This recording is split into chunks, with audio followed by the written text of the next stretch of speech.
So ইন্ট্রুসেন্স আসলে আমাদের প্রজন্মটা যাওয়ার পরে, আমি মান্না সাহেব, রিয়াজ, ওই গ্রুপটি যাবার পরে যেই রকম হিরোদের তৈরি হওয়া উচিত ছিল, ইন্ট্রোসেন্স আমার দৃষ্টিতে সেই রকম তৈরি হয়নি। বিকজ আমি যেটা মনে করি সেটা হচ্ছে যে আপনি যদি খালি পোস্টে গোল করেন, এটার মধ্যে কোনো কৃতিত্ব নেই, আই ডোন্ট থিঙ্ক। তো আপনি 11 জন প্লেয়ারের সাথে যখন খেলবেন টিমে, অপোজিশনে যদি 11 জন না থাকে, সেখানে আপনি গোল করলে আমার মনে হয় আমি সেটাকে অনেক ভালোভাবে দেখবো না। আমি 11 জনের এগেনস্টে 11 জন ভালো প্লেয়ার দাঁড়ালো, ব্যাডমিন্টনে 2 জনের ডবলস খেলতে গেলে 2 জনের এগেনস্টে 2 জন দাঁড়ালো, সেটা ভালো লাগবে। কিন্তু ডবলসে যদি আমি 1 জনের এগেনস্টে 2 জন খেলি, নিশ্চয়ই সেটা ভালো লাগবে না। সো জীবনের সাথে ওতপ্রোতভাবে সিনেমাটা সবসময় জড়িয়ে থাকে। সেক্ষেত্রে ঈদে আমরা বিভিন্নভাবে ঈদটাকে অনেক চমৎকারভাবে উদযাপন করি। ঈদে কয়েকটি সিনেমা আসতেছে যেটা নিয়ে খুব বেশি আলোচনা, বিশেষ করে সিনেমা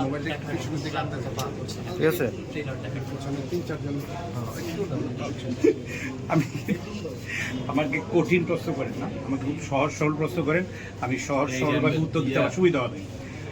কারণ আমি যদি এইসব উত্তরগুলো দিতে যাই না, মানে একটু বলবো যে একটু কমপ্লিকেসি দেখা দেবে। বিকজ ইন ট্রু সেন্স ওরকম আমার ছবি দেখা হয় না, যেহেতু ছবি দেখা হয় না। সো আপনি যে প্রশ্নটি করেছেন যে যেসব ঈদের ছবি আসবে আমি কোনটা দেখবো বা সেটার মনোবৃত্তি আছে কিনা, না। আমি নর্মালি, আপনারা যেহেতু জানেন যে আমি যেহেতু ফিল্মে হিরো ছিলাম, আমি নিজের ছবি দেখতে যেতাম না, এটাই একটু বাজে অভ্যাস ছিল। আমি বলছি না এটা ভালো অভ্যাস, আনডাউটলি এটা একটা বাজে অভ্যাস। আমার বাজেটাকে আমিই বলছি, আমি নিজের ছবি দেখতে যেতাম না, আর একজনের ছবি দেখার তো প্রশ্নই আসে। ভাইয়া, বাংলাদেশ ফিল্মে কি নায়ক শূন্যতায় ভুগছে কিনা? কারণ এখন ঈদে যে 5-7টা সিনেমা এসেছে, একজন শাকিব খান ছাড়া যতগুলো হিরো আছে সবগুলো নাটকই। এটাকে আপনি কীভাবে দেখেন? সেই কিন্তু আবারও কিন্তু ওই জটিল মানে কোশ্চেন করা হচ্ছে। কারণ জটিল কোশ্চেনগুলো যখন আপনারা করেন না, বিকজ আমি খুব সহজ সরলভাবে উত্তর দেওয়া পছন্দ করি, এটা আপনারা জানেন। সো ইন্ট্রুসেন্স আসলে আমাদের প্রজন্মটা যাওয়ার পরে, আমি মান্না সাহেব, রিয়াজ, ওই গ্রুপটি যাবার পরে যেই রকম হিরোদের তৈরি হওয়া উচিত ছিল, ইন্ট্রোসেন্স আমার দৃষ্টিতে সেই রকম তৈরি হয়নি। বিকজ আমি যেটা মনে করি সেটা হচ্ছে যে আপনি যদি খালি পোস্টে গোল করেন, এটার মধ্যে কোনো কৃতিত্ব নেই, আই ডোন্ট থিঙ্ক। তো আপনি 11 জন প্লেয়ারের সাথে যখন খেলবেন টিমে, অপোজিশনে যদি 11 জন না থাকে, সেখানে আপনি গোল করলে আমার মনে হয় আমি সেটাকে অনেক ভালোভাবে দেখবো না। আমি 11 জনের এগেনস্টে 11 জন ভালো প্লেয়ার দাঁড়ালো, ব্যাডমিন্টনে 2 জনের ডবলস খেলতে গেলে 2 জনের এগেনস্টে 2 জন দাঁড়ালো, সেটা ভালো লাগবে। কিন্তু ডবলসে যদি আমি 1 জনের এগেনস্টে 2 জন খেলি, নিশ্চয়ই সেটা ভালো লাগবে না। সো আমি বলতে চাচ্ছি যে এখানে আমাদের যেরকম আসলে আমাদের ওইটা যাওয়ার পর যেরকম তৈরি হওয়া হচ্ছে, আপনি যার কথা বলেছেন সাকিবের সাথে কম্পিট করার জন্য যেরকম তৈরি হওয়া উচিত ছিল, সেটা তৈরি হয়নি কেন সেটা আপনারাও জানেন, আমিও জানি। যাই হোক, বিষয়ে কথা না বলি।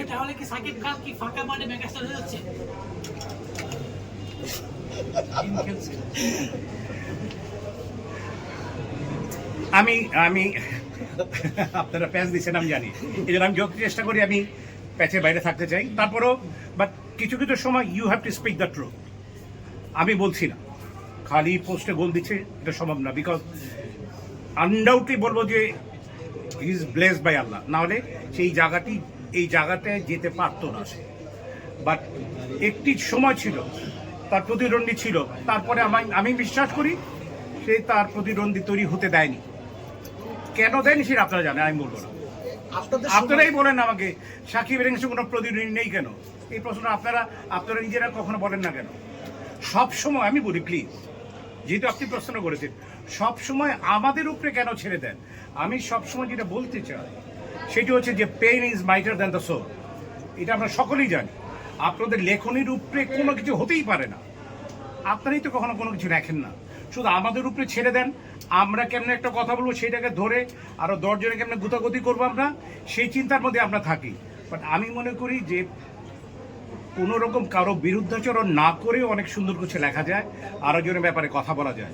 সেটার পাশাপাশি কেন তৈরি হয়নি এই ব্যাপারটি যদি আপনারাও কিছু কিছু সময় বিশ্লেষণ করতেন, বা আপনারাও এটা নিয়ে যদি অনেক লেখালেখি করতেন, তাহলে এই শূন্যতা তৈরি হতো না কখনো। ভাই আপনার